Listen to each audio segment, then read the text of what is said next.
আসসালামু আলাইকুম রহমতুল্লাহি ও বারাকাত। প্রিয় ভাই ও বোনেরা, জিলহজ মাসের প্রথম 10 দিন, এই সময়টুকু আমাদের জীবনের এক অপার নিয়ামত। মহান আল্লাহ কসম খেয়ে বলেছেন, শপথ ফজরের আর 10 রাতে, সূরা ফজর। এই 10 দিন ইবাদত বন্দেগীর জন্য সবচেয়ে ফজিলতপূর্ণ সময়। হাদিসে এসেছে, এই 10 দিনের নেক আমলের তুলনায় আর কোনো দিনই আল্লাহর কাছে বেশি প্রিয় আমল নেই। বুখারী। তাহলে আমরা কি করব? প্রতিদিন সকালে ও সন্ধ্যায় তাকবীর, তাহলিল, তাহমিদ ও তাসবিহ বেশি করে পড়ব। আল্লাহু আকবার, লা ইলাহা ইল্লাল্লাহ, আলহামদুলিল্লাহ, সুবহানাল্লাহ এগুলো বেশি করে পড়ব। বেশি বেশি নফল নামাজ পড়ব, বিশেষ করে তাহাজ্জুদের নামাজ।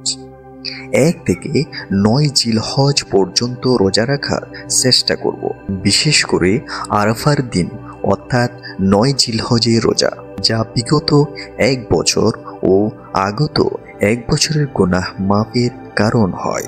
এবং সবশেষ 10 তারিখে আল্লাহর সন্তুষ্টির জন্য কোরবানি করব। আসুন এই বরকতময় দিনগুলোকে হেলায় হারিয়ে না ফেলি, আমাদের হৃদয়কে আল্লাহর দিকে ফেরাই, আমলে ভরপুর করে তুলি জীবনকে।